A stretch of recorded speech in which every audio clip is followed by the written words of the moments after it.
ইডির উপর হামলায় দুটি এফআইআর, সিবিআইয়ের একটি এফআইআর শাহজাহানের বিরুদ্ধে, অজ্ঞাত পরিচয়দের বিরুদ্ধে অপর এফআইআর শাহজাহানের বিরুদ্ধে খুনের চেষ্টার ধারা যুক্ত করল সিবিআই। নাজার থানায় অভিযোগের ভিত্তিতে এফআইআর, সন্দেশখালী, বনগাঁ মিলিয়ে তিনটি এফআইআর। সিবিআইয়ের রবিবার বসিরহাটে আদালতে শাহজাহানকে পেশ, তার আগে আজ জোকা ইএসআইতে স্বাস্থ্য পরীক্ষা। অজ্ঞাত পরিচয়ের বিরুদ্ধে এফআইআর, শাহজাহানের বিরুদ্ধে খুনের চেষ্টার ধারা যুক্ত করল সিবিআই। সিবিআই এফআইআরে শাহজাহান, সন্দেশখালী, বনগাঁ মিলিয়ে মোট তিনটি এফআইআর সিবিআই। ইডির উপর হামলায় দুটি এফআইআর করা হয়েছে সিবিআই। সন্দেশখালীতে 5ই জানুয়ারি রেশন বন্টন দুর্নীতি মামলায় ইডি আধিকারিকরা শেখ শাহজাহানের বাড়িতে তল্লাশি অভিযানে গিয়ে আক্রান্ত এবং সেই ঘটনাতে দুটি এফআইআর দায়ের করা হয়েছে। বিস্তারিত জানবো, রিয়া মাঝি আমাদের প্রতিনিধি রয়েছেন ফোন লাইনে। রিয়া, সিবিআই সূত্রে কি খবর পাচ্ছ বিষয়?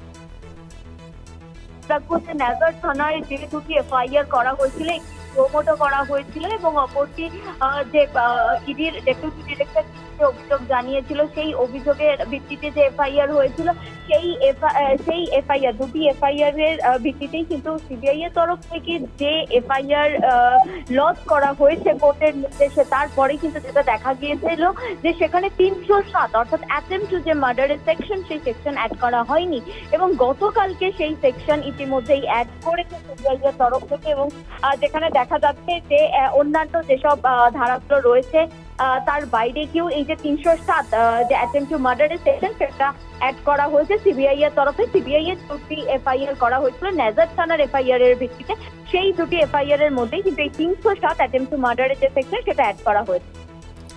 একদমই ধন্যবাদ জানাবো রিয়া। ইডির উপর হামলার ঘটনায় দুটি এফআইআর, একটি এফআইআর শাহজাহানের বিরুদ্ধে এবং যে দুটি এফআইআর করা হয়েছে বনগাঁ ও নাজার থানা মিলিয়ে মোট তিনটি এফআইআর। অজ্ঞাত পরিচয়ের বিরুদ্ধে অপর এফআইআর শাহজাহানের বিরুদ্ধে খুনের চেষ্টার ধারা যুক্ত করল সিবিআই।